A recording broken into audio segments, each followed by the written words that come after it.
te loolu noonu ñu jàppee asamaan dafa am ay interaction ay dem ak dikk yoo xam ne ni da koy am ak lumière bi mooy li mu doon wax sànq ci définition bi ma leen jox sànq ne ni muy tasee lumière soleil bi am na itam ak dem ak dikk ci atmosphère bi am na itam ak dem ak dikk ca la ñuy gis man pour man mënumaa joxe beneen définition bu gën a scientifique yi ñoo ko joxe de toute façon. sa temps bi daa mel ni jeex na. waaw kon baax na man maa ngi daaneel fii jërëjëf maa ngi daaneel Mohamed balaa keneen di wax Mohamed yow laay waxal lu ci pardon man débat bi bokkuma ci débat bi da am na ma bëgg a wax pour débat bi doxewaat ko de Mohamed xam nga ñii daa mel ni kenn ku ne bu bëggee jël 5 minutes ñun ñi nga xam te ne xamuñu lu ñuy wax te ñu bëgg si jëlee xam-xam day mel duñ ko xam ndax léegi bi Birame tàmbalee fi mu daane kenn xamu ko béton bi muy tàmbali bi mu bëggee daane kenn xamul fu mu jëm léegi ñoom bu fekkee dañoo wute gis-gis yi ñuy waxtaan ci xam-xam te ñaar mën nañ ci waxtaan est-ce que mënuñu woon ñaar di waxtaan ñun ñu mën a xam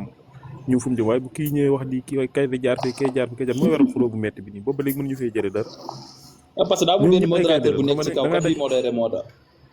da ngaa dajale ay koy ci kaw ñoom ñëpp ay ponkal lan léegi ponkal mu ne bu bëggee fipp wax dañu mujj xuloo rek isa mënu wax fekkee góor gi mooy doxal wala kër doxal nag mënul ñeent nag léegi xam nga lan lay def léegi yéen yéefari da ngay indi seen mbër teg ñun jullit yéen yéefari ñu indi suñu mbër teg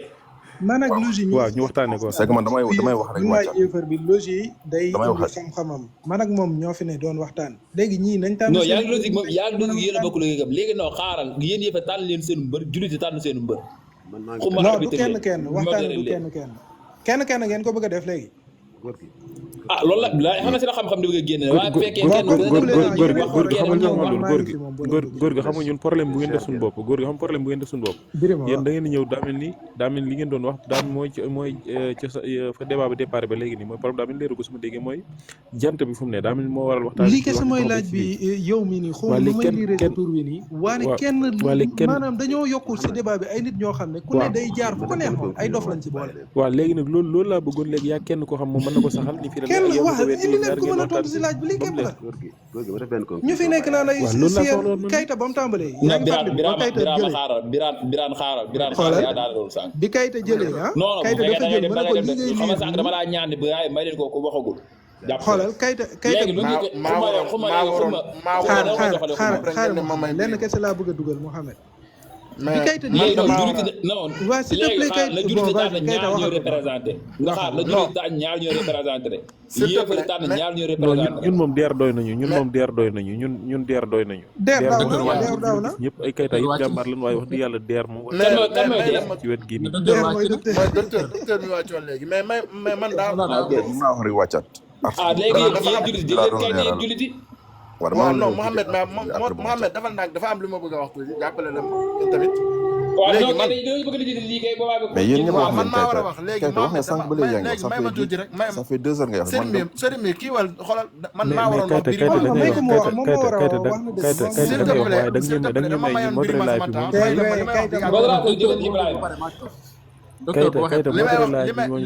li may wax bëriwul man matul sax 1 minute li may wax dafa am parce que dama gis voilà ok Mouhamed dafa am Mouhamed man damaa gis débat bi yow bàyyi li ngay def nag man maa waroon wax sa waay Birima mi Mouhamed man maa topp ci docteur bu docteur Massa waaye kii c'est vrai Kayta moo war a en fait docteur man Birima laa may parce que dafa doon yéeg di wàcc rek finalement wax na dëgg Kayta moo war a ok pas de souci Kayta demal Mohamed li may wax fekk defuñu ko débat bi du normal te nii la ñuy du normal su ngoon ba léegi kii naa ma wax kii ma xoolal kii li muy laaj dafa leer damay kii waat tuuti Kayta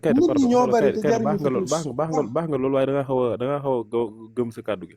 kii dafa laaj ni jant bi fi la ne ci weer wi la ne wala nekku ci coow lu bari li jëru ko da ngay saxal li koy indi moom mu saxal li koy weddi ñu xam ñu jël ci xam waaye kenn ku ne jël parole ñun amuluñu njëriñ kenn ku ne am na looy xalaat waaye kii lim laaj yow mën a góor gi tontu leen ko ci moo gën ngeen di dem fii wër bu sori yàgg na loolu te xoolal moo tax sëriñ bi man dama am appel nii moo tax dama ko kii pour mu mën a wax li ma bëgg a wax rek juste dama ne boobu ba léegi ça fait 3 heures de temps wala 4 heures de temps ñu ngi si même parole ñu ngi nekk di wax te boobu ba léegi si alquran la ñuy wax si diine l'islam la ñuy wax yàlla def na nag ñu ñuy waxtaanal ñoom gëmuñu alquran gëmuñu diine léegi yaa xayti mu laan ñoom nañu wax lu ñu gëm ñoom tamit ñun tamit ñu mën leen ci poser question di leen laaj ñoom si lu ñu nekk lan la sawaay dafa yomb man ñun boobu ba léegi andi nañ xeetu définition bu nekk andi nañ góor gi man maa koy rek la léegi man naa ko rek góor gi yow lan nga gëm góor gi na wax ba pare rek 5 minutes ma non problème dama day commencé zéro léegi góor gi yow lan nga gëm xoolal Mouhamed bind naa ko nañ indi li ñu gëm ñu wax ci nañ bind naa ko t'inquiète dinaa si tontu incha allah na àggali non xaar non bala ñoo commencé dama bëgg xam lan nga gëm yow li su fekkee ne dag may napp ne ma doo tontu dama lay wàcce laa dinaa tontu mais dama bëgg mu yeggale ay rek may wàccee moo doon wàcce naa ne bi yàgg da ngeen di yow kon jeex na ak keneen da ngeen di xuloo kon tontooguma kon nag kayite yow comme lu mu la laajee te bu toon ba kay wax bi fekk xamoo lu gëm tontooguma laa ba xam fan ngeen di mujj bu kayita pare xam nga yow loo gëm nee ma chrétien la musulman la sama maam laa gëm wala yow man yéefar laa nit laa yéen mu leen fi yéen xaaral man maa dugg ci débat yéen ba leen laajee fii tey jii science nag modérel nag te nga may kayita mu àggali xam nga ñi ngeen di débat ñooy muusu rek ngeen dégg science léegi lan mooy science wax leen lan mooy science Mohamed jàpp si beneen kayita mu àggali 3 minutes bi Mohamed non kayita non xaaral kayita mooy wax mais bi ñu expliqué non dañoo ñëw suba ba léegi yéen ngeen di indi ay aaya alxuraan naan yàlla nee na yàlla lii koo xam ne gëmul yàlla nga ko yàlla science lay topp laajte lan mooy science moom ay nit ko def waaw Mohamed science boobu ay nit la non xaaral rek yàqu ma débat mais science jëm boppam ay nit ñoo taxaw def bind si nit bind lii ak lii daal lii mooy science ñooñu ngeen gëm nan la wax science ma ne science moom du néeg du bunt science ma ay nit ko taxaw ne lii mooy science bu ñu waxtaanee dara ba jubboo si daane mën naa nekk waa lii ñu ne ok science ne mën naa nekk science ay nit la ñoo koy bind ku ne am nga loo gëm mais gars yi léegi ñu tanti leen ci buntu boobu laaj leen ñoom luñ gëm science mooy kan nan la prouver fu science nekk kan moo bind science ñen ñoo ko wax ay nit képp ñoo taxaw bind science comme ni nit ñi bind téere yi lii loolu lay leew danaa la boo demee ci téere sàngam nangam bii lañ fa bind bii source yaa ngi nii source yooyu ngay nit a ko wax nga gëm ko ba pare nag gëmuma dara loolu yéen man gars yi génn débat ñoom man xama seen xale fu mu nekk rek kay doxale sa 5 minutes ayca juste li ma doon wax Mohamed dama ne boobu ba lii dafa yomb dafa facile man damaa tabax sama kër mu rafet trop ni R+4 ma gis ni man sama kër gi amul benn morom ma naw ko lool benn waaye jóge fële na ma sa waay sa kër gi baaxul sa kër gi lépp mbarit la sa kër gi normalul ma jël sama temps bi yëpp di discuter ak waa ji naan non kër gi baax na architecte bi bu ko defar waa ji naan sa kër gi baaxul sa kër liiwul man benn yoon sama xel demul ni waay waa ji di wax sama kër baaxul ana këram moom waaw léegi man ma posé question waa ji ma ne ko léegi sa waay yow ana sa kër mu ne ma noonu foog sa kër gi toj ko ba pare wala nga génn kër gi toj kër gi moom toj ko ba mu raaf après man ma wol la sama kër ma toj kër gi ba mu raaf ma ne ko léegi won ma sa kër mu ñëw ànd ak man ba si mbalit mu ne ma man si mbalit mii laa dëkk mooy booy yi nga xam ne ñooñu ngeen gis fii effectivement ñoom kenn si ñoom du la wax lu mu doon kenn si ñoom laa la wax kenn sañu laa wax lu mu doon parce que kenn si ñoom bu waxee lii la doon léegi ay puuba ki mbalit kese nga fay fekk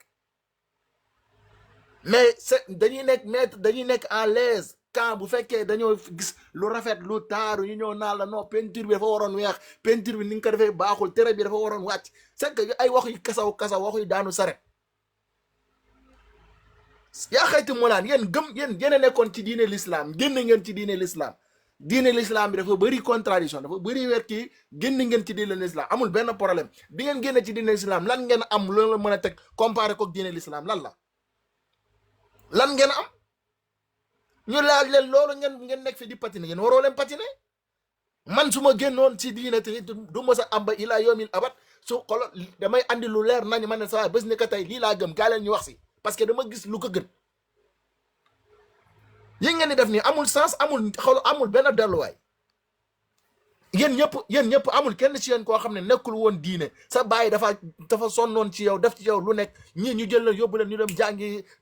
fu nekk ñii ñu dem kii woon leen ku nekk fay nan la pour nga dem jàngi jàngal nan la ba nga xëy weddi sa baay parce que génn ci diine l'islam mooy weddi sa baay weddi nga sa baay nekk sama baay yow da tous yow yaa ma doon fayal sama njàng yow yaa ma tuubaloon yaa ma ngente woon yaa ma kii woon doo dara toppal fële yaag sama yaay man bés ni ko tey yéeféer la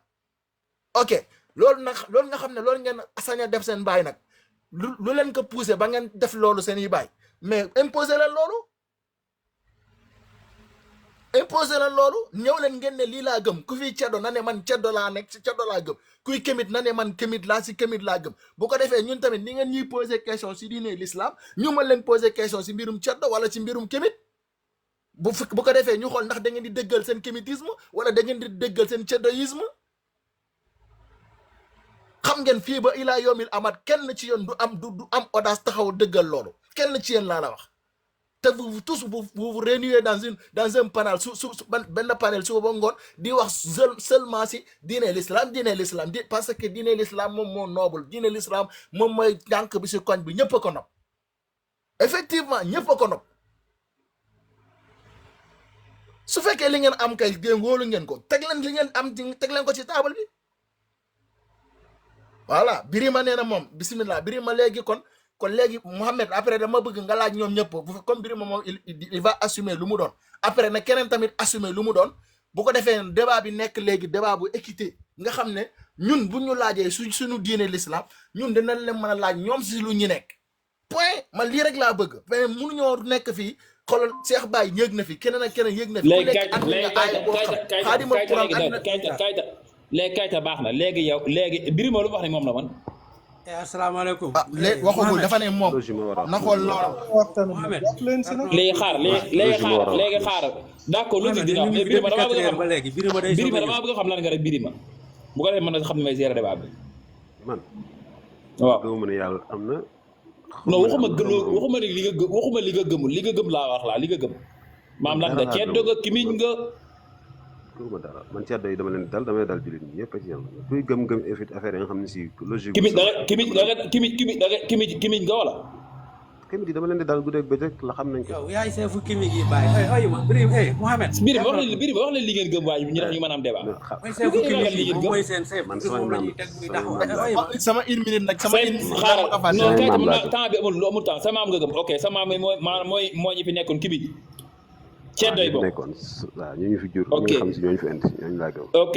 yow sa maam yi nga gëm mooy ceddo nga rek kon mooy ceddo mooy ñu gëm seen maam yi. d'accord logique moom nee na jullit la waaye jullit boo xam ne pratiquant la léegi waaye fi ñëw deuxième la waxal ba pare ma doog a dem si kii si ok may ma tuuti ñoo xam ñi ni bàyyi ci kaw bu ko defee temps am comme li may wax toujours bu ma yéegee si ñoom quoi surtout seen sëriñ bi comme mooy seen sëriñ Birima xaw ma comme lii sa waay doon wax loolu sëñ Baye yooyu bu ko waxati yooyu sama yaaram bi si suuf xam nga yaay seen sëriñ comme yaay génn alxuraan di ko weddi léegi bon li mu bëgg wax mooy ñoom bu fekkee ñoom dañuy woo ci nit ñi dara comme ça waaye li mu wax léegi ñoom nañu avouer li ñu ñuy wan génn ñun ñëpp man ku ma fëgg tey ma wane sama bopp wane ne kaay leen lii nii la mais yow da ngay nëbbu di ma woo mais pour lan yow ku am xel kan mooy am xel dugg si ñoom ñuy nëbbu di la woo nalaan nii la nele la mais loolu ay fen la ku nekk si dëgg dafay leer lamp néeg boo fi duggee taaloo lampe bi mais si lan nga ne néeg sa boo fi duggee da ngay taal mu tàkk pour nga gis sa bopp ñoom ñëpp dañuy nëbbu duñu woo yow booy nëbbu di ma woo lu ma lay doyee yow donc ñoom yi ñu nekk ñoom jullit lañ duñu jullit suñu yoon naw si ñoom bu ñu génne seeni baay ak seeni yaay 100 personnes dugg ngoon ñoom naña dal lu toog bàyyi ñoo suñu jàmm ñoom ñu nekk seen jàmm yàlla mooy régler boppam comprendre baax li mu lax ni donc ñoom amuñu question dañu tëb rek l'islam waxul rek diine dañ koy dóor jabar yéen li ngeen di wax mënu leen si tus xanaa dof bu mel ni sama classe gi yow li nga xam ne da ngay nëbbu borom xel naka ngay nëbboo di ma wasi li ngay nëbbu ñoom ñëpp dañuy nëbbu surtout Birima mi naan gëwuma dara nee na ndar la nekk maa ngi nii toog si tefes gi di ni dañuy nëbbu yow li nga toog bu dee li nga diwoo man premièrement su ma doonoon am jabari musulman su ma si génnee damay dem ne sama jabar carrément léegi chrétien laa wax samay goro première chose deuxième bi ma wax ko sama baay ak sama yaay soo ko woon nit ñi yow nga nëbbu sa waa kër ñëw duñu woo ñun yow juróoñu xamoo sëñ bi loo xam ci man loo xam ci man bu leen mi fontoo li ay fontoo la yéen da ngeen di ber wax seen kaa bàyyi musulman yi du nii bàyyi di ne la bu ngeen bëggee lu leer ñun ñëpp ñu génne yow yaa ko bañ ba léegi yow yaa ngi war a taal sa caméra liir ñu di la taaral caméra ngay liir mais loolu fu mu am ci nëbbu yow ngay nëbbu di ma woo ngay nëbbu di woo suma morom saa waay li leen waa ji wax mooy dëgg dëgg la yéen beru leen seen koñ yàlla dina régler cas bi est-ce que boo am bàyyi musulman ne boo dooree kii nii boo musulman yi dañuy fo mais bu ngeen ñemee taxaw leen ne ñu musulman yi dañuy fo na leer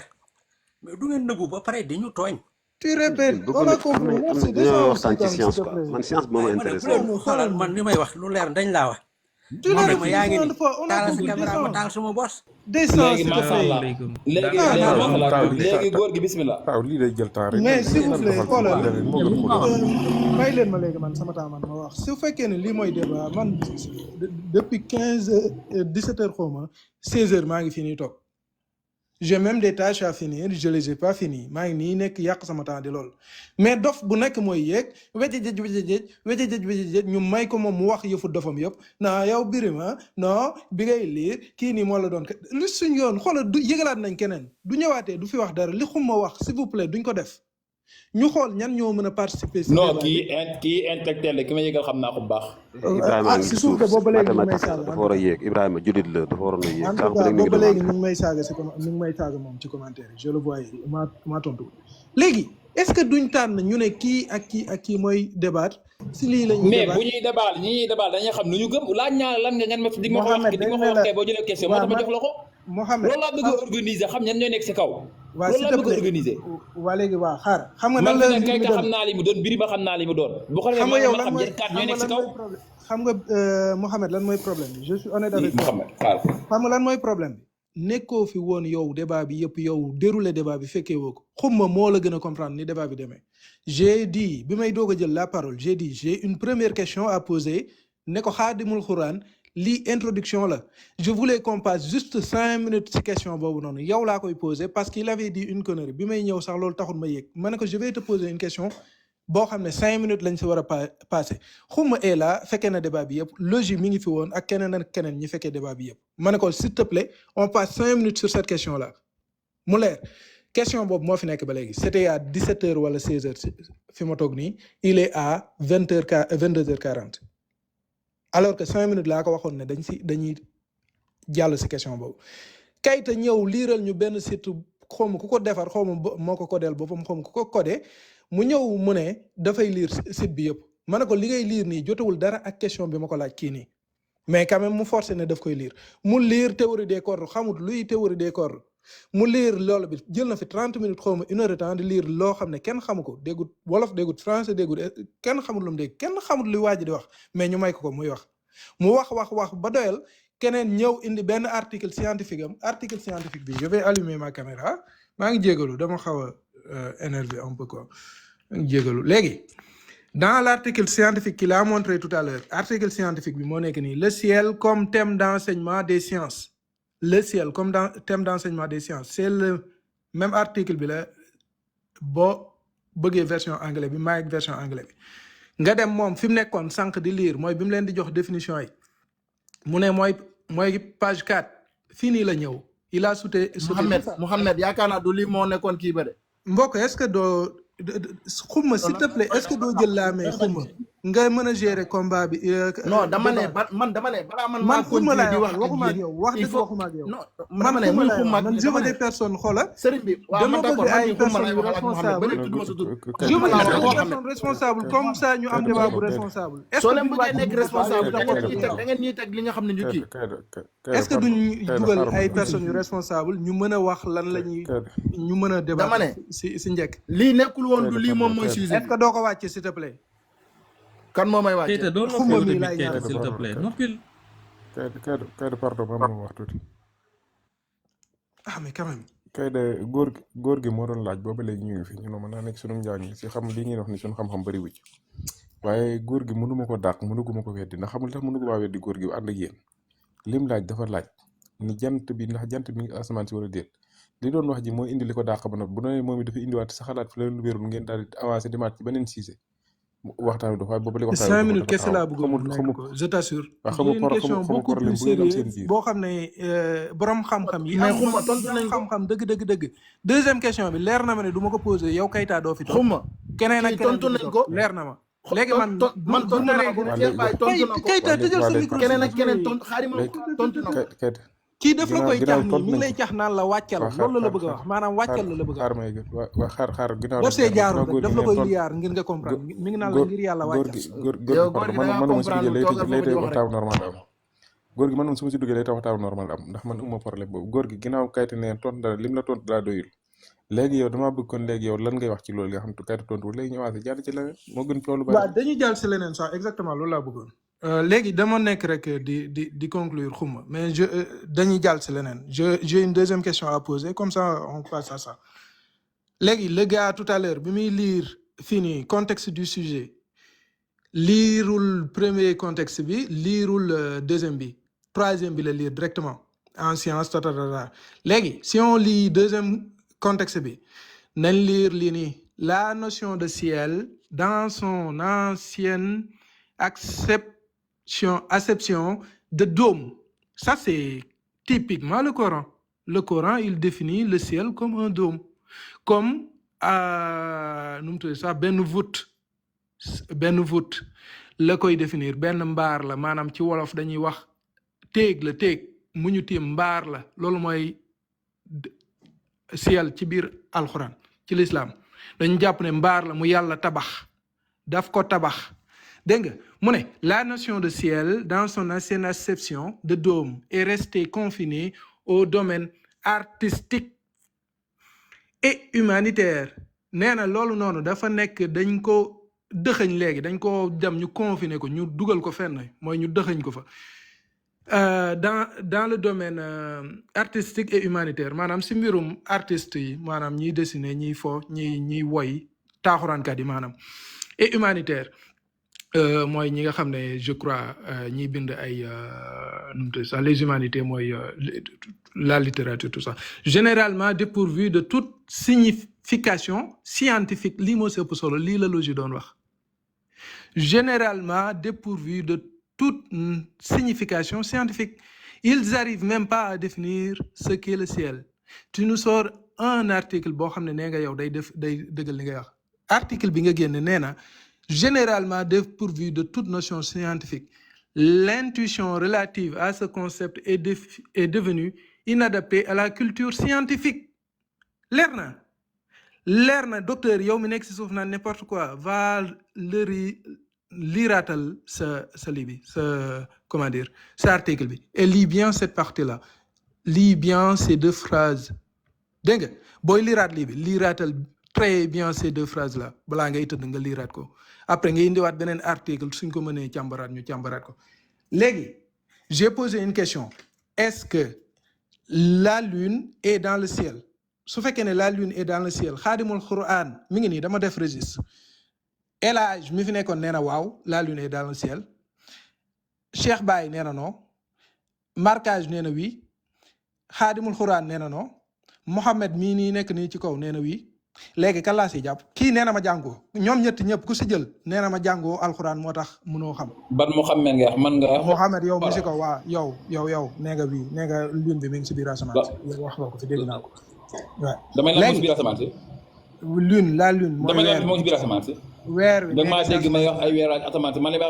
dama wax ak yéen ci alxuraan science laay wax ak yéen comme yéen. waaw tontu nga fi Mohamed je t'assure tontu nga fi si loolu xaw ma da ngaa jàpp déggoo man la weer waa ngi ci asamaan bi xoolal nekkul ci asamaan dama la laaj lan mooy asamaan la confirme lan waxal ma lu ma wax waxal ma lu ma wax lan mooy asamaan laa laaj sama géñog bàyyi laa la ko waaye sa géñog waay ba ma nga am waay sa géño mooy lan géño li ñuy takki tubay nga am de li ma la wax dafa leer asamaan bi fan la nekk laa la wax waa léegi baare ko wax moo gën de waxal ma lu ma wax waxal ma lu ma wax man sax wax moom kenn du ko yàq baare ko benn yàqul ndaje quoi waaw baare na léegi gis nga ñii nii ñeent ñii nii bon Cheikh Baye moom xasuma si mais xaadimul Quran bi muy wax daf ne ma jàngoo moo tax li may wax nii mënoo ko xam foo xamut fii ak xooma la rek lan mënoo ko xam kaawteefu njombalaan ñii mu ne ma jàngoo xas ma si xas yu metti pour dëggal lan ne noo nu mu tudd sax weer wi nekku si kaw asamaan keneen ki ñëw pour dëggal le contraire moom it xasaat ma ne ma jàngoo alxuraan moo tax xamoo li ngay wax te ñoom ñaar nee nañ ñoom ñaar ku nekk si ñoom ñaar jàng na moo ne ñoom ñaar li ñuy wax bokkut te si benn aaya bi la ku nekk nee na ma yow jàngoo léegi Ibrahima s'il te plaît rek. duñ dox ci leneen comme li ngay bañ noonu. waaw ginnaaw koy bañal gars yi léegi ñu bañ a dugg ci yooyu noonu ginnaaw yow marqué nga li ngay marqué loolu sa gëm-gëm la yaa koy xool nag boo déggee noo ci doxal. mais xuma léegi xanaa li ma wax s'il te plaît xanaa li ma wax am na droit poser la question boobu tëjal sa ngol liir waaw si laa jëm si laa jëm non man dama jàpp si nga tëj sa ngol liir ma wax góor gi mooy wax noppi léegi góor gi fii 5 minutes mooy lañ doon wax wax tëjal sa ngol liir laaj baa tëjal sa ngi micro nii kay s'il te plaît xam nga li tax ma lay noppi loolu dama ko micro sañ si yow dama ko sañ si yow góor gi pardon góor gi waaw góor gi nag léegi da ngay nangu ginnaaw dañoo am loo non xam tëj da naa ngaa tëj ñëw naa posé ko ñu je nangu la t'assure fii la xuma du ma mujj si waxaat tëj naa léegi moom kayite daa am lu mu bëgg a laaj bu ko laajee nga tontu ko ci léegi nga continué waat ak ñee ci yeneen laaj bu ko defee débat bi di dox ñu xam kenn ko ne fi nga bokk waa waaye léegi ba tey attaque nit ki non Xalima s'il te plaît s'il te plaît damay wàcc s'il te plaît vas-y sànq bi léegi gars yi wax nañu jàpp ci non man dama doon contribuer rek par rapport parce que yéeg naa maa ngi doon déglu suuf di reetaan mais voilà li ñu sociologie amul sens parce qu'on l'a jeté en pâture par rapport à un article bidon. C'est un article bidon parce qu'il n'y a rien de scientifique, comme Gori l'a dit. C'est juste non, c'est pas un article bidon. Bidon, non, mais c'est pas scientifique. Non, Gori, il n'y a rien de scientifique dedans. Il y a rien de scientifique. Article bidon, il n'y a rien de scientifique. C'est juste de non, avec topic. The Sky is a topic. Moi, docteur Indy. Ah bon, mais scientifique dans quel sens? C'est juste de l'observation. Ça veut dire gars yi dañoo am concept de maanaam li religion yi indi effectivement soo xoolee article ñan ñoo ko bind c'est université de hébreu de Jérusalem ñoo ko bind donc c'est typiquement religieux métaphysique et complotiste parce que la plupart des gens qui sont platistes ils considèrent qu'il y a une sorte de dôme qui est au-dessus de nous et le ciel quand tu dis c'est quoi le ciel? Le ciel, c'est quoi? Le ciel, c'est un espace visible limité par l'horizon. Et quand on parle d'atmosphère, parce qu'effectivement, sur le article, il y a une portion d'étudiants, parce que c'est une étude qui a été faite sur des étudiants. Après, maintenant, l'équipe, le concept de ciel est abstract. Beaucoup lire l'ép de l'air. Parce que ligne fi wax l'ép amul sens, parce que waxuñu fi ciel bi la. Lan moo ko définir lan moo fa am c'est juste basé sur l'observation même soo duggee si article bi schéma yi ñu ci def ay observation dañuy jël ab benn borom teg ko si globe terrestre bi muy xool ay avion si en fonction de loolu lañ doon xool distance bi entre ciel ak terre donc il y a rien de concept maanaam ciel mooy li nga xam ne li ngay gis au-dessus de toi à l'horizon donc il y a rien de scientifique mooy maanaam ab xale bu ndaw boo ko laajee un enfant de 10 ans il va dire la même chose qui est dans l'article. Moi, le concept de ciel et les distances de visibilité telles que perçues par les différents apprenants. Madame, les étudiants sont étudiés pour la première fois dans le cadre de recherche didactique des sciences. Madame, c'est la première fois que nous avons étudié Bob. Les modèles mentaux des élèves concernant ce sujet ont été mis en évidence. Madame, c'est des élèves, là, qui départagent les, nous là, nous connaissons. Le schéma, l'on l'a expliqué. Le schéma, il y a une notion de distance de ciel-terre la fleur. Ils ont été interprétés selon une hiérarchie à 2 niveaux. Les schèmes et les facettes de la connaissance définies dans l'article. Nos résultats suggèrent que de nombreux élèves ne considèrent pas le ciel comme un concept scientifique physique. Voilà, parce qu'il n'y a pas de notion physique. Parce que l'univers, univers, il n'y a pas de ciel. C'est pas parce que c'est dîner dafa ñëw indil yow ciel dafa am nga bëgg a sukkandiku ci science def sa concordisme c'est malhonnête tey da ngay wax loo science loo xam ne science waxu ko ba nii musuñu notion de ciel mooy li ngay toog fii di ko gis ci asamaan te loolu ab bédouin du 7e siècle mën a gis ab keneen mën a gis ab baykat mën a gis ñu ne fii la majorité perçoit le ciel comme ayant un profil aplati. Bon, on reçoit des schémas, il y a un profil façon arrondi, aplati ou circulaire. Voilà. Moi, voilà. Parmi les paramètres qui déterminent ce profil figurent le jour, l'atmosphère, la géométrie de la situation et les conditions météorologiques. Donc, c'est juste basé sur de l'observation. Il n'y a rien de scientifique là. Ils n'ont pas utilisé des matériels. C'est une botte les élèves ont 2 points de vue. Madame, bien étude là, moi, comme Birima et les professeurs, indi classe, départage de xalima l'élève nañ en deux fexe gàtt niveaux nañ fexe gàtt waaw quoi. waaw maa ngi jégalu maa fii laay kii Birima indi classe am séparé les en deux étudier la doon benn kii léegi en fonction des résultats yooyu lañ jooy ñu indi def si kii bi donc y a rien de scientifique c'est pas des scientifiques qui ont fait ça c'est juste basé sur de l'observation faite par les élèves ñu ne la fii le ciel après ñu ne la fii les élèves ont deux points de vue explicatifs principaux concernant le ciel et de l'atmosphère ñenn ñoo ko wax ak ñenn ñi ñu ne le ciel et de l'espace et de l'apparence de l'espace concernant la distance de visibilité les deux schèmes suivants prévoient la vision diminue avec la distance et les obstacles naturels déterminent la distance de vision mun naa ko yemale fii mais il y a rien de scientifique soo xoolee article bi ñi ko bind waa kii la maa tax vous êtes des musulmans ngeen dem di basé aussi nga xam ne ay sionistes ñoo ko bind parce que c'est des Israéliens c'est l'université d'Israël de Jérusalem ñoo def article bi pour dëggal seen diine parce que effectivement góor bi ba mu duggee on parle de dôme et les dômes c'est ay religion ñoo ko indi voilà mën naa ko yemale fii et waaw El Hadj waaw bëggoon naa ko article bi day weddi li Bible bi wax. Et man je précise que l'article c'est un article scientifique et que ça c'est de l'observation on va dire observation ça ñu régler débat bi nga continuer mais bon waaw dama koy yemale fii mais El Hadj rek laa bëggoon tontu c'est parce que sànq dafa ne ñu ne la dafa ne alxuraan dafa ne la lune reflète la lumière du soleil mu ne loolu alxuraan moo ko njëkk indi c'est faux am na ku ko njëkk indi benn grec ñu ngi koy tuddee Anaxagoras moo ko fi indi te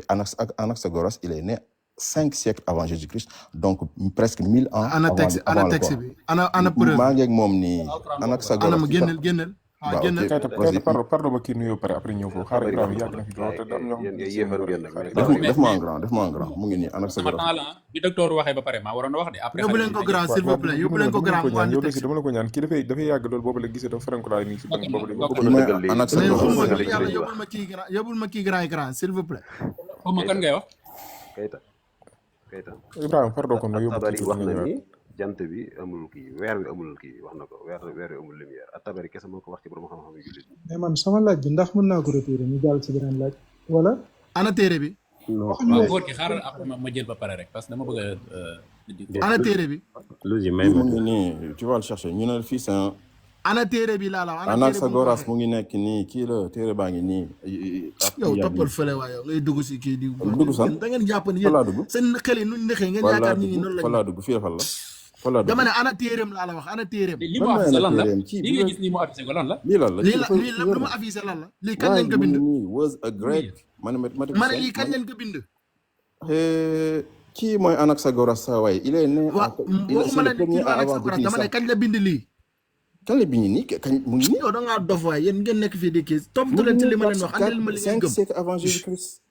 moom moo ay toppal fële mu ne la li texte bi 5 siècle lañ ko bind texte bi 5 siècle lañ ko bind moon reflète ana texte original bu mu bind 5 siècles avant Jésus-Christ ana texte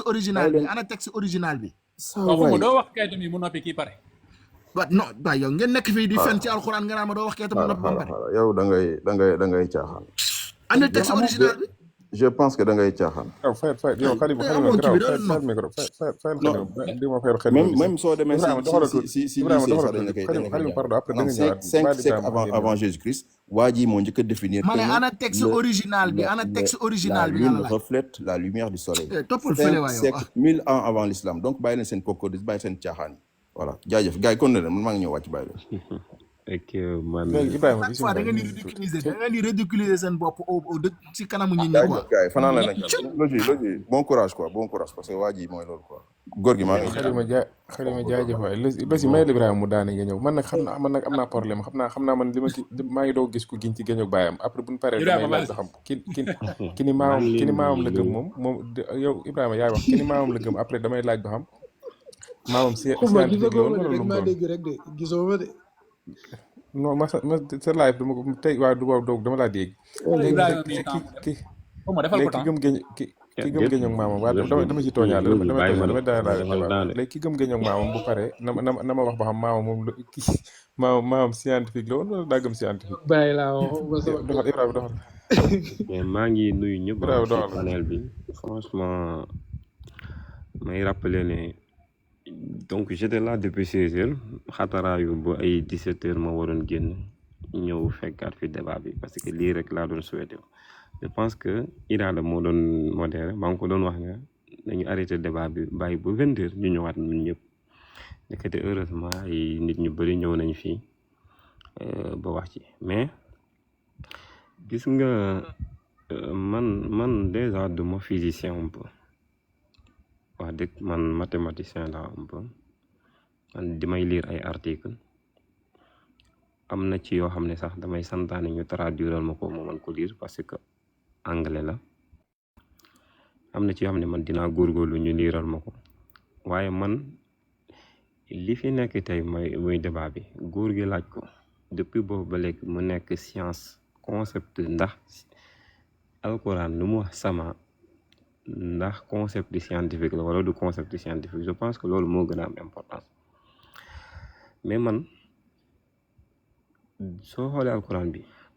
nga lire ko en profondeur je pense que ñoom texte bi la ñuy attaqué moo tax damay génn science tuuti texte alquran yi la ñuy attaqué moo tax ma génn science tuuti ñëw en profondeur ci alquran bi ñu lire en fait yenn verset yi maanaam da ngay gis ne alquran xawma verset yëpp mais am na ci verset yoo xam ne maanaam sama univers lay signifier am na ci verset yooyu te univers d'abord concept scientifique la loolu je pense que il faut que ñu d'accord ci concept scientifique la mooy ay scientifique ñu ngi koy étudier di xool ndax existe ndax am surtout que ndax am na nu mu tudd est-ce que l'univers est fini ou bien l'univers n'est pas fini loolu yëpp maanaam nit ñi ñu ngi koy étudier mais man loolu intéressé wu ma ñii nga xam ne dañoo ñëw comme daaj ji alxuraan dama leen doon laaj man maa leen di laaj ci sama temps muy góor gi dama koy laaj góor gi laay laaj wala Birima je pense que góor gi ci sama temps laa koy laaj maanaam ndax li alxuraan wax dafa gis lu ko science weddee man loolu laa koy njëkk a laaj man ma mën a continuer xam naa ne sama temps mu ngi jeex. ci lii nii mooy ci laaj bi nga wax si mbirum weer weeg yooyu noonu nga wax wala. ci mbirum asamaan si. asamaan yeeg weer weeg yooyu noonu. asamaan si kese asamaan si. waaw maanaam bu ñu waxee ne asamaan si téeg la téeg maanaam mbaar mi ni ñuy gis ak suñuy gët ñu jàpp ne loolu mooy asamaan te téeg la de maanaam lu wow la loo xam ne boo fa àggee da lay téye téeg la maanaam lu dëgër la loolu science wa dina ko loolu laa waaw mais alquran waxul ne asamaan si dafa dëgër alquran waxu ko de. bon loolu mën naa si indi ay verset après mais demal.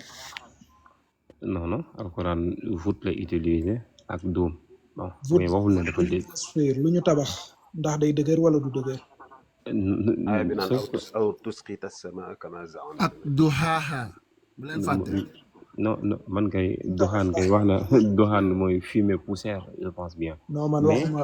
doxaan waxuma loolu. man je parle pas ça dama ne ndax luñ tabax day dëgër wala du dëgër. mën na bañ a dëgër. léegi nag su mu nee tëj seen micro yi bàyyi ko moom mu doon wax ginnaaw góor gi lañu ko sama temps sa yéen gars yi ñu féetewoo maandu di muñ tuuti. léegi nag loolu noonu ci loolu noonu. Marca sa micro day def bruit surtout. ci loolu noonu lay continuer ci sama argumentaire. ne man gisuma concept scientifique bu weddi ne notion asamaan nga xam ne ci arab kese mooy loo xam ne soo taxawee nii lu la féete kaw cim kaw maanaam loolu noonu gisuma lu ko weddi ci science loolu benn la ñaar su fekkee ne science da ko weddi man dama doon laaj tey ndax am nañ certitude ne science lu mu wax maanaam c'est certain et que c'est définitif science mi la wax nii tey est-ce que nekkul ne mën na am jimmi jamono concept yi nga xam ne gis nañ ne au fil du temps dafa changé ñun ñi xam ci yu bëree bëri man keroog rek il m'est arrivé ma gis ne avant kii nu mu tuddati avant Ératosthène maanaam scientifique yi dañoo jàppoon ne la terre elle est plate Ératosthène comme xalima ni muy wax sànq c'est 3 siècles avant Jésus-Christ léegi ñu ñëw ba Ératosthène donc il avait fait ses calculs ci asamaan sekk ci soleil beeg yooyu noonu mu trouvé ne la terre elle n'est pas plate elle est ronde maanaam concept scientifique maanaam dama leen koy laaj ñu yóbbaale ko ndax ñoom dañoo jàpp ne c'est des concepts qui se font avec certitude qui se dressent avec certitude des concepts péremptoires yoo xam ne c'est définitif man loolu rek laa leen yónni comme question ñu yóbbaale ko.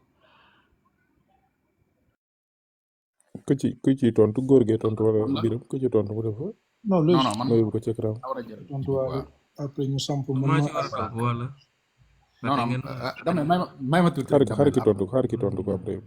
mu kon ñu kon. voilà man waaye nii bu ko doon doxee danañ ci mën a génn xam-xam quoi ñun. très bien ndax mun tam ma dem ci góor gi jël nga ma ba noppi rek. d'accord léegi après ko mën nga def affrontation ak góor gi quoi mais man xam naa li mu bëggoon a waxaat sax bariwul parce que débat bi yàgg na wax nañ fi lu baree bari ay boroomi xam-xam jaar nañ fi dafa am lu ma bëgg a témoigner nag ci gars yi fi nekk ñëpp que docteur Béton moom c'est un vrai docteur loolu moom du lu ñuy sikki sàkk xam naa ne nag dafa gëm nag ci dafa sori lool ci gëm gi dafa ancré lool ci gëm gi moo tax des fois foi bi mën na kii ci kii quoi mais li ma bëgg a gars yi jàngat ko ci débat bi rek mooy que gars yi nga xam ni dañoo am ay pseudo scientifique comme genre Kayta bi wax ma docteur c'est un vrai scientifique c'est clair que ngeen def attention ci li ñu leen di indil di leen ko wax ci science naa leen alxuraan wax na lii yàlla wax na lii ils sont très dangereux ci dañ leen induire en erreur maanaam li ñu leen di indil fii di leen wax naan science ko wax def leen ci attention bu leen gobee dafa neex nag nga gëm dara ñu ñëw di la ko dëggal ngay déglu rek yow taal sa téléphone toog di déglu Kayta di wax ngay kontaan rek naan oh macha allah allahu akbar alors que la muy wax yépp teguwul ci dëgg c'est-à-dire que y a des gens qui recherchent la vérité mais de manière très très sérieuse et rigoureuse mais y a des gens yoo xam ne si ni pour se faire du buzz dañuy ñëw di profiter de la naïveté de certains donc faites très attention ci gars yooyu quoi parce que bari na fi ay wax yoo xam ne gëmoon ngeen ni science ko wax ba ngeen tajeek ay nit ay vrai scientifique ay nit ñuy gëstu bu baax ci science ba ñooy weddi nañ leen ko te jox nañ leen ay preuves yi wane ne loolu science waxu ko te loolu da leen di indil ay doute ci seen ngëm-ngëm da leen di reculer loo éviter ces gens là li ñuy wax xamuñu ci dara dañuy taqale rek alors parce que gis naa fi gars yi indi nañ dem nañ xam naa ne woowi ay lunis bi mu ñëwee dàggasant rek lay def tontuwul benn question da doon wax naan diw xam na dara diw xamul dara xam nga loolu du débat bi du ay personne yow mi de xam naa ne ñoom dàggasante dañ ko mën waaye yow mi de xam naa damay leeral bàyyi ko rek ñëpp xam nañ ko de toute façon ñëpp xam nañ ko xamul dara xamul losi boo defee ni Kayta def ko day mujj débat bi day yàqu non ñun comprendre xamul dara losi moom ñëpp xam nañ ko xam nañ ni gaaruwaale kese lay def loolu xam nañ tëjee sa micro Kayta kenn daggu la voilà léegi li ma wax dosi xanaa xam ne man ni bokk naa ci ñi gën a soof si TikTok bi te tey xam-xam bi damaa ñor ba dama ni tekk di non si moo tax c'est très intéressant moo tax ma ne jàpp naa ne ñun ay nit lan yéen bu leen wax kenn ñun ay nit lan bu Kayta waxee lu normal xam nañ ko bu ko dosi xam bu ko góor gi xam yéen wax leen li xam-xam bi rek ñun ñu xool ñun ñooy jàngat quoi kon baax na fii ba mu ñu fii ba ñuy wàcc si panel bi logique du mos a andi benn preuve benn laa la wax ba bëri ñëpp ngi bind source mënoo ci andi benn kat xamoo ko waaw bàyyi saaga yi waxal amal yar nag yow tamit yaa ngi mer de man Kayta daaw ma la gis ngay saaga mais léegi gat du saaga bàyyi leen loolu gat du saaga mooy dara léegi tëjee sa micro léegi damay ñëw ci question yi logique moo bind source naan gars yi ñu ngi bind source man ma jaaxal de xam nga dañoo comprendre route fan nga war a indee source ak foo wurut indee source xam nga man ba léegi néewaguma fi science moo wax nangam ba war a présenter une source c'est dañ dul déglu ñoom dañoo dof ay dof lañ xamuñu nu ñuy débaawee c'est-à-dire ñoom nañ rëy làmmiñ gars yu yuuxu wax na dëgg saaf na ko am na raison c'est pas ça un débat un vrai débat c'est pour montrer la vérité yaa ngi dégg ndil benn argument scientifique bi wax ne asamaan amul benn argument scientifique comme ma wax ko mu tëj micro s'il vous plaît wax ko mu tëj micro fii docteur moo fi non mais Ibrahima bàyyi la na ma daanee waay s'il vous plaît dama ko ñaan baal ma jox xaar mu wàññi quoi nañ ma may voilà losi léegi waxal bàyyi bu ma ne non 3 minutes mooy ko mu daal yaa ngi dégg wax nga dama 2 minutes maa ngi ko doon jàpp man kay léegi docteur moo fi indi benn article scientifique ci article bi ñu ko étudier en profondeur gis nañ la mu wane docteur man bi mu doon lire na 3 définitions yu wuute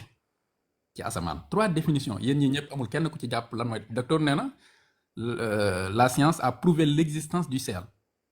mais muy Kayta muy Ibrahima yéen ñi ñëpp communiqué ci lan mooy asamaan tey jii selon li docteur Lire léegi doo ko wax yéen ñi nekk ci live bi yëpp kenn du ko fi wax donc cet article c'est à revoir ce n'est ça ne donne pas grand chose léegi li tax ñu war a étudier asamaan c'est-à-dire que lu tax étude bi nécessaire parce que dafay am ñuy wax ni la théorie de Big Bang mi ngi ci alxuraan awalam yara alladhina kafaru anna as-samawati wal ardi kanata ratqan fafataqnahuma wa ja'alna minal ma'i kulla shay'in aflaa noonu am na ñoo xam ne verset boobu la ñuy jël ni moom mooy théorie Big Bang bi nga xam ne moom la science prouvé léegi kon pour ñu mën a xam ne effectivement le Coran et la science disent effectivement la même chose bah il faut que ñu étudier les termes c'est-à-dire que science maanaam alxuraan ni mu décrire le ciel ni mu ko waxee boo ko liiree ni ñuy comprendre le ciel est-ce que même compréhension boobu moom la ñu am ci science su fekkee ni waaw même compréhension boobu moom la ñuy am boobaa mën nañ ne kat la théorie nag kon alxuraan waxoon na ko avant mais bu fekkee ni les compréhensions sont différentes mais mënuñu wax ni c'est la même chose nañu waxante dëgg et d'ailleurs looloo tax ñu war ko étudier comme Ibrahima li nga doon laaj léegi te gis naa la sax nga daf daan ne asamaan moom mooy univers bu ñu defee une étude profondeur là c'est un peu problématique mais xam naa ni bon peut-être le temps le permettra ou pas je sais pas peut-être danañ ci mën a dem en profondeur beneen bi ci des mooy noté woon naa ko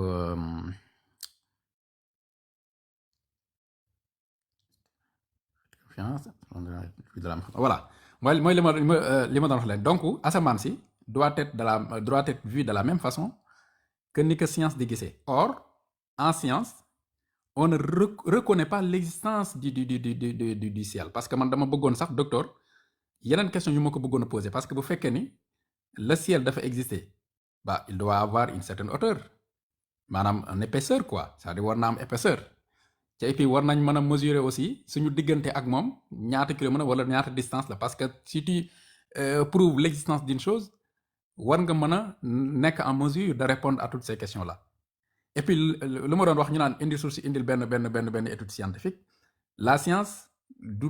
étudier l'inexistence de quelque chose c'est-à-dire su ma nee dara existé wul c'est parce que j'en ai pas des preuves et j'attends d'avoir des preuves maanaam jusqu'à preuve du contraire donc là y a pas de source à donner pour montrer que mbir mi existé wul amul maintenant yow mi nga xam ne yow yaa gëm ni yaa bokk ci débat bi waaye si Ibrahima pardon si Ibrahima bokk ci débat bi waaye daa am na ma bëgg a laaj foofu tuuti man dama koy laaj doon ngir ngeen gindi moom waaye lu si théorie ak science kan moo ko njëkk a indi comme man maa mën a comprendre yéen dama bëgg na bu ma ne wala comme ay théorie ak science xam nga alxuraan mën naa ne ci yonent bi la jaar yàlla ko jox ñun moom lañ gëm léegi théorie ak science noonu kan moo ko njëkk a kii non loolu kenn mënu la wax ne diw moo njëkk science waaw léegi lu kenn mënta wax na nga bëgg ko weddi doxal li man lu kenn mënta wax dama ne bu fekkee ne da nga jàpp ne yow yaa yor vérité bi man de ba ma yoree lu yor vérité ma étudier ko ba am argument yëpp bu ma ñëwee dama naan la attaqué wu soo ko attaqué wër xaaral tuuti Ibrahima daane foofu s'il te plaît soo ko attaqué wër ba sonn gisoo contradiction gisoo ci erreur gisoo ci incohérence da ngay finir par wax ma ne lii kat mooy dëgg gi yaa ngi dégg donc du ma bañ man bu fekkee dama yor vérité du ma bañ yow nga ñëw attaqué li ma yor ni c'est pas la vérité non au contraire dama naan la attaqué maa ngi nii attaqué léegi sama gëm-gëm lan nga ci mën a gis comme contradiction lan nga ci mën a gis comme erreur lan nga ci mën a gis comme problème on va en discuter mais Keita non danga naan la non li ngay laaj nii ama ci toon yow wax ma lan nga gëm ma attaqué ça ne montre pas la vérité c'est pas comme ça ci temps bi jeex na de moom benn tour rek laa bay Keita Keita mooy Ousmane ngir yàlla non sa temps jeex na yow noppi rek le reste moom mën naa leen gérer grave ok léegi man bon logique damel may ma 30 secondes nga jël may ma 30 secondes rek nga jël logique li nga wax sànq retiré ko da nga ne la science l'inexistence ne se démontre pas loolu erreur la d'accord loolu moom retiré ko waaw wax nga dëgg retiré na ko c'est bon ça va voilà ok maa ngi jaajëfal gars yi débat bi am na solo bon am na partie am solo am na yenn partie tamit mooy loolu quoi juste sama mbokku loosi lu mu wax ne que kii docteur la docteur du docteur ñi ko jox titre docteur am bi bu ñu yëgee lu muy def ci TikTok gëm naa ni dinañu retirer titre docteur am bi sànni ko ca xay parce que ab scientifique du fen scientifique bu demee bay fen sa waay xaaral sa waay dafa am nu yoo xam dañ koy tay sànni sa xajak day fen ak fu moo gat ak si nga baat yi waxoon naa ko Keita xaaral xam nga ko waxoon naa Keita bu répété fu moo gat boo fi waxee ñoom ñi bu ñëwee ni kii xamul kat wala day fen ma leen ko tere bàyyi yow problème bi léegi moo ngi yokk xamoo kat day fen keneen di la ñëwaat fii ni nangam daanam fële d'accord il faut am na moo yoo xam ngeen koy invité am problème naa invité mooy te bàyyi wax ci jëmm yi scientifique buy wax lu dul dëgg loolu dafay dangereux ci suñu dundin nu ñuy fajoo si ay loxo scientifique lay jaar avion yu ñuy jël ci ay loxo Mohamed doo joxe scientifique temps lay jaar oto yu ñuy jël ci loxo scientifique la ñuy jaar te fii la ñu gis benn nit buy woowee boppam docteur naan que scientifique la ba pare di ñu wax ne que ciel existe na en tant que entité matérielle ça c'est pas possible te du indi benn article buy prouver je le défie mu ngi ci suuf mu ngi ñuy déglu je le défie de le monter ici mu indil ñu benn article scientifique buy démontrer que ciel existe na en tant que entité matérielle unique nga xamante ne mënuñ ko dugal ci atmosphère mënuñ ko dugal ci ay phénomène optique wala l'espace observable boo ko mënul dugal ci ñett yi nga génnee ciel en tant que entité physique je le défie de monter mu ñëw fii mu indil ñu article bu koy wax te moom moo taxaw fii nii naan scientifique la di dëggal loolu ça c'est très dangereux en fait scientifique du doxalee noonu suñu dund ci scientifique yi la basé wu ci la ñuy fajoo ci la ñuy doxee ci la ñuy fajee suñuy soxla suñu compte banque ay scientifique ñooy codé ay algorithmes yu koy sécuriser scientifique dafa war am benn éthique nga xamante ne moralité bu respectable la war a am diineem waru ko jaral ngëm-ngëmam waru ko jaral même famille am waru ko jaral scientifique dafa war a mettre tout le temps la vérité en face des choses loolu mooy premier point bi deuxième point bi dégg nañ ci suñu maître Keita mu ñu indil ay théorie des cordes pour expliquer naaj bi fu mu nekk te théorie des cordes c'est juste une théorie ça n'a même pas été encore prouvé c'est une théorie qui potentiellement dinañu mën a dimbali ñu am explication ci yenn phénomènes yi mais ce n'est même pas prouvé te amul benn expérimentation scientifique bu am sur la théorie des cordes ça n'existe pas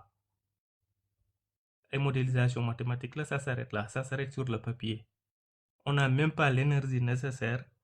pour matérialiser la théorie des cordes lan mooy que particules yi seen noyaux yi au lieu que ñu leen di gis comme point on doit les voir comme des cordes c'est tout, ça s'arrête là ça n'a jamais été matérialisé scientifiquement amul benn laboratoire ci monde bi bu ko expérimenté moom nag loolu la indi Keita dafa ay na Keita parfois tu me surprends bu ko indee pour buggu ñu expliquer univers bi ak naaj bi ak tout ça là je me demande ce mec là mais il y a les schools Keita da nga ay tey moom je te tire le chapeau quoi lii boobu yow rek yaa ko mën keneen mënu ko Keita rek moo mën lii indi théorie de la corde pour nous expliquer la position ligne bi ci atmosphère bi loolu yow rek yaa ko mën kenn mën ko merci beaucoup Keita chapeau à toi reetaan nañ moom tey moom ree nañ ba sonn en dehors de lecture bi conneries yi nga doon wax yi toi-même tu te rends pas compte à quel point tu disais des âneries bon léegi nag débat bi dafa nekkoon juste benn question góor gi moo posé woon benn question pour jàll ci beneen question bi léegi ça fait presque 5 heures de temps ñoo ngi ci question bi bëggoon naa nag ngeen indil ko tontu ci question bi mu jàll ci beneen question léegi man samay wax naa ko fi sànni naa lancé naa défi bal naa leen man question bi bal naa leen dama am beneen laaj boo xam ne dafa xam-xamee te jarul werante boobu moom werante amu ci borom xam-xam yu mag yi marquage temps wu damel la man maa. góor gi tëjal sa micro bi góor gi tëjal sa micro bi. tëjal sa micro bi. waaw baax temps dammee la kon nga tëj sa micro bi. bon mënoon naa ko. dammee su fekkee amul lu muy wax wala mënul wax mën naa leen suuf tàpp. man kay maa ngi wàcc si suuf man kay xaw ma dara dama bëggoon yëg rek pour jaajëfal. nduru na ko nag moom parce que man bii naan jox leen ma wax daa yaa xam borom xam-xam yow nga ñëw di attaqué professeur yow da ngaa ñëw attaqué ñu képp yow de moom. xaw ma dara moom ab ndongo laa. léegi ñoom seen marquage élève moom xam naa ne ab ndaare bi képp ngay raw moom. ndaare bu mag sax may naa ñoom seen marquage. non doo nekk ndaare waaye ndaare bi ngay raw man ma jàppale borom xam-xam la si ko yaa nga xam-xam nga ñëw di attaqué nit rek. man ko waay Mohamed man boo ko gisee costume man doo ko jàpp borom xam-xam mag yooyu noonu. ma jox ko temps yëpp koy bëre moom mu taam yëpp mu naan bu attaqué professeur rek. xoolal lu dul si Keita mënuñu si wax lii si Keita rek lañ mën a wax Keita. allez bonne soirée à tout le Keita monde docteur lancé naa le défi nag. Marc bismillah yow kay la docteur rek wax ak yow kay jox ñoom la dañaa sa temps bi sa mënoo koo xam jeex naan voilà wàcc jaajëf. ok d'accord moom maîtriser ngeen ko te miin ngeen ko xam nga ndeysaan. bari ko bu deful dara day bëri biir wi quoi mais bon soo ko liwee du diis day oyof toll moo tax mais bon man lu ma bëggoon kii quoi xam nga sànq ba tey ñi ngi nekk fii nii science quoi rek foofu noonu science mais ñii est-ce que ñoom ñoo gën a nekk scientifique que Einstein ñii ñu nekk fii nii si panel bii nii di weddi Alquran et cetera di weddi religion yi surtout comme islam et cetera est-ce que ñoom ñoo gën a nekk scientifique Einstein yow moom à partir d'aujourd'hui booletuma la si scientifique yi quoi franchement ah mais tu fais même pas partie même des kii donc Einstein dafa Einstein wax na mu ne la science sans la religion est boiteuse li Einstein moo ko wax man arrangé wu ma la boy jar nga daa ñëwati naa waaw li Einstein moo ko wax mu ne science quoi sans religion mu ne c'est boiteuse maanaam da ngay sooxe quoi da ngay sooxe daa soox boite mooy jullit la woon wala xaaral rek sëñ bi c'est un scientifique c'est pas une question de jullit ak ñàkk jullit moi je parle de la yéen a fi wax science man ma indi leen un scientifique l'un des plus grands scientifiques donc voilà moom moo ko wax yéen xam naa que ni yow moom bokkoo ci scientifique yi vraiment napaate bi moo kii si TikTok bi rek mais su desee lu dul voilà nit ñi exprimer doo kii beneen bi si topp yéen da ngeen di weddi ay sept cieux wala dara mais parce que da ngeen ne amoo leen preuve parce que scientifique moom preuve lay laajte et cetera lu rationnel nangam yéen a ngi noyyi oxygène depuis combien d'années oxygène bi ngeen di nooy yéen xamoo sax exactement fan lay jógee lan moo ko indi lan moo ko kii et cetera yéen pourtant yéen a ngi nii et pourtant yéen ñëpp gëm ngeen ko sans l'oxygène doo leen nooy et depuis tout à l'heure yéen ñuy wax que ni ciel bi existé wul lii existé wul sànq ñëw naa fi jox naa leen ay réponses ñëwoon ngeen di weddi voilà mais léegi question bi ñu am yéen mës ngeen yow logique mës nga gis yow oxygène ak sa bët góor gi mii di weddi ak ñeneen ñu fi nekk. voilà yéen est-ce que mës ngeen a teg bët seen kii nu mu tudd waay oxygène prouve-nous ça wan leen ñu loolu depuis sànq yéen a ngi posé question mais question bii nii c'est simple wan leen ñu yéen foo xam ne science dafa génnee oxygène mu ne oxygène mu ngi nii tegal ñu ko nii preuve wan leen ñu benn article bu koy wane donc sànq ba tey yéen a doon posé question là dañ leen posé question léegi tontu leen ñu merci.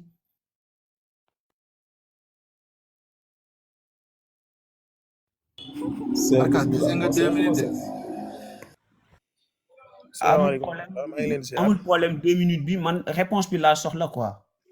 réponse seen réponse laa soxla dama leen di interroger pour ñu wax ñoom ban preuve lañ am ci oxygène yéen ñëpp gëm ngeen oxygène ça existe tout le monde yéen ñi ñëpp parce que da ngeen di nooy oxygène ngeen di nooy voilà léegi tontu leen ñu ci loolu. ko yaay noppi de. bu ko ci tontu waaye bàyyil keneen wax. non bàyyi ko tontu. waaw tëjee ci micro bi Cheikh bismillah comme tontu. maa ngi ziar. C'est intéressant le débat mais les gars s'il vous plaît yéen débat bi ngeen def nii c'est intéressant pardon juste Cheikh Baye mais c'est intéressant mais buñ nañ bàyyee histoire entre quoi qu'il arrive. Birima baal Cheikh ñëw pare comme képp ku nekk si grand écran bi rek mooy wax jàpp si rek moom yëngoogul Cheikh bismillah après Birima yaa toog. maa ngi leen di ziar yéen ñëpp bàyyi suivre débat bi ci. kayite wala ñaata nga ci wax nga ne waxagoo yow même bi 5000 yaa jëkkoon wax bi. maa ngi ziar ñëpp di suivre seen débat. ma wax na fi moom ak docteur man ba léegi waxuguma moom laa lay wax. ñoom ñu wax nañ sama kaw deux fois sama kaw yow wax nga deux fois sama kaw. kayite yaa doon wax yow ak kii yow ak góor gi ba kii ñëw xuma yëg di pour di ko régler.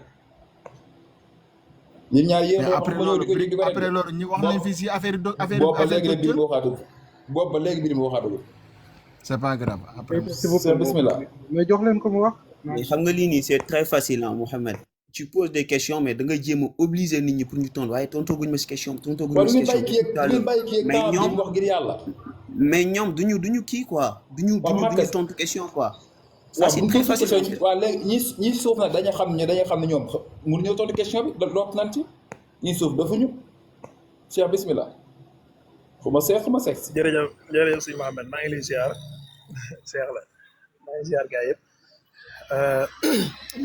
may wax ni maa ngi suivre débat bi ci ngoon ba léegi xaw am na ci ay parties yoo xam ne ni vraiment c'est intéressant surtout boo amee ay questions yu précises yoo xam ne am nañu ci jéem a indi ay réponses boo xam ci côté bii la wala côté bële damaa yaakaar ne fi ma njëkk a tàmbalee mooy di wax sama mbokk jullit yi ñu moytu li ñuy wax concordisme moom mooy li alxuraan di wax nga koy jéem a layale science loolu ñoomte lu rëy la. abonné leen tey aimé di partager di participer di envoyer ay cœur